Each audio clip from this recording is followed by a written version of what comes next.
The Uruk Hai, a larger, stronger breed of orc. These orcs would have no fear of the sun and would not tire easily, making them perfect for traveling fast over long distances at great speed. Saruman the wizard would breed such creatures within the pits beneath Orthanc, creating a force bred for a single purpose: to destroy the world of men. Saruman would dispatch his lightly armored Uruk Hai Scouts to intercept the Fellowship of the Ring on their journey to destroy the One Ring, so that he could take the prize for himself. It was at the Hill of Amon-Hen where the Uruk Hai would eventually catch up to the Fellowship, ambushing them at a most opportune time. The many members of the company were scattered, searching for their lost ring-bearer, who had wandered away while they rested at Parth Galen, debating their next course of action.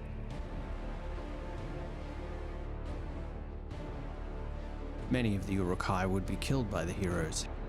However, they would be successful in slaying Boromir of Gondor while he defended the hobbits Merry and Pippin, fighting to his very death. The two hobbits were captured and taken by the Uruk Hai, who would then flee back towards Isengard, believing their mission to be accomplished, until eventually meeting their end a few days later to the Riders of the Riddermark.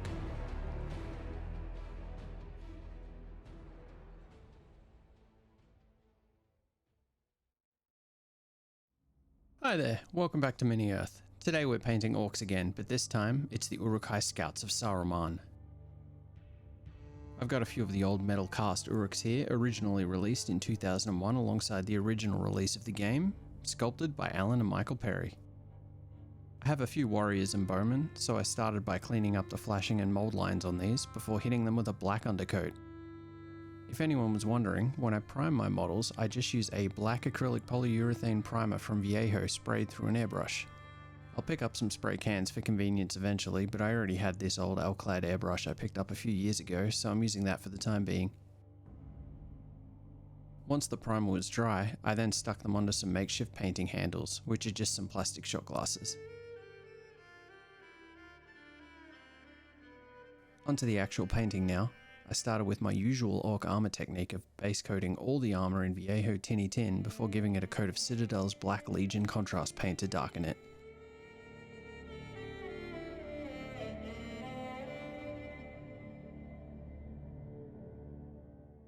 Next I moved on to the leather clothing. I base coated the outer layers with Rhinox hide, then to make the different layers contrast a bit more I went with a Mournfang brown.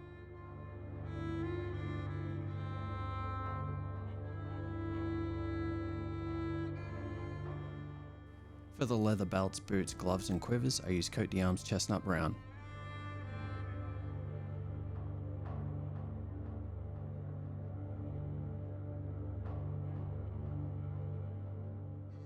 These were all then given a wash with Agrak's Earthshade.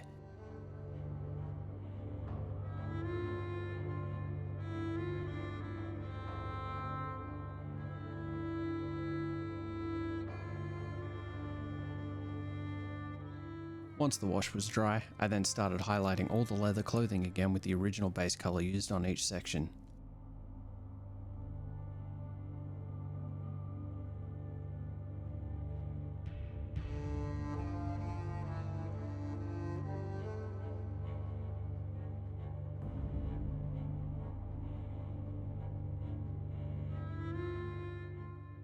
For the bowmen, the bows were painted with Coat d'Arms chestnut brown.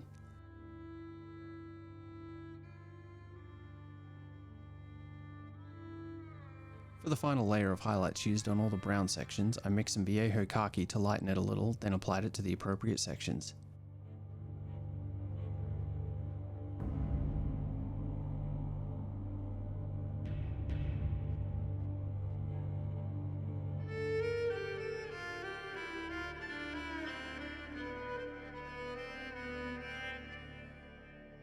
For the Uruk skin, I used Viejo dark flesh tone, applying a base coat of it to all the exposed flesh on the models.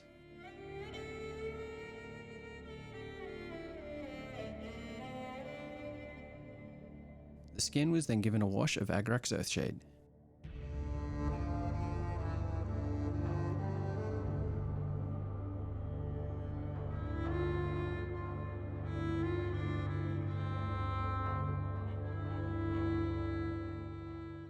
Once dry, the skin was then given a first highlight with the base colour of dark flesh tone again, then mixed it with a little Viejo natural flesh for each subsequent highlight layer.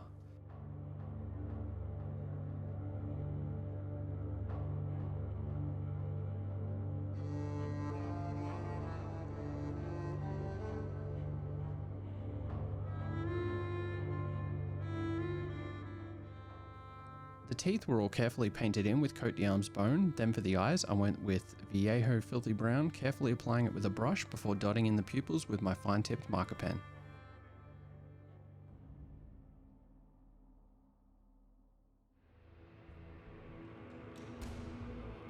I then highlighted the hair using a couple of different colours to vary the individual models up a bit, going with some Viejo Neutral and Light Greys for some, and Viejo Desert Yellow for the others.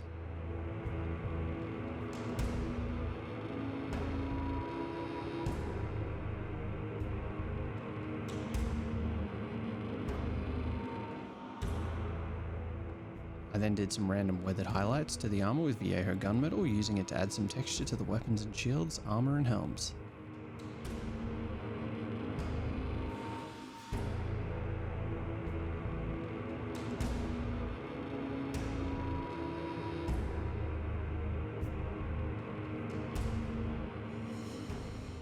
I then used the same grey highlights from the hair to do the black arrow shafts in the bowman's quivers, along with brown fletchings on them with chestnut brown highlighted in Mournfang brown.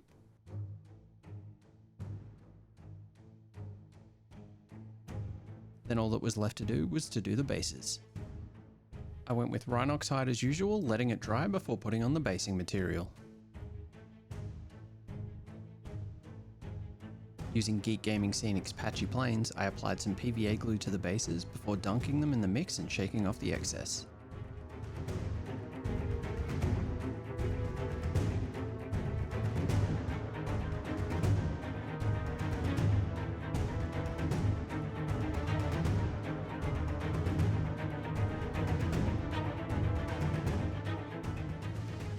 I then took a variety of green and dry static grass tufts and applied them at random.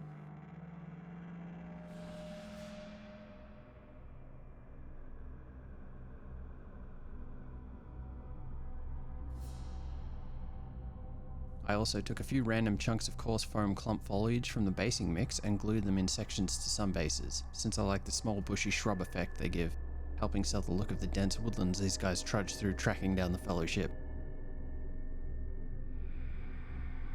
Now as I was finishing up these minis, I got a few more in the mail from some eBay sellers wanting a few more of these classic models, so alongside a few extra bow and swordsmen, I also managed to pick up an Uruk Hai Scout Captain model with two-handed weapon.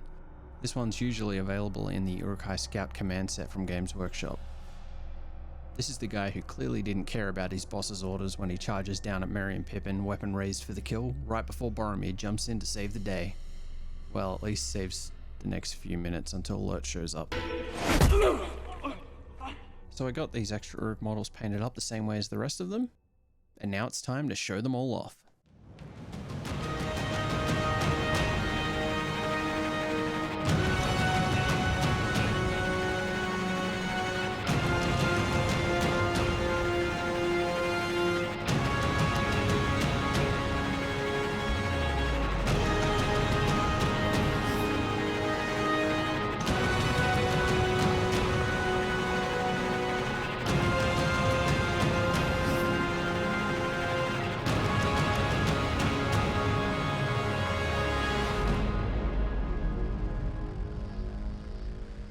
I always love the look of the Uruk Hai Scout models, so it's great to finally have a bunch of these painted up.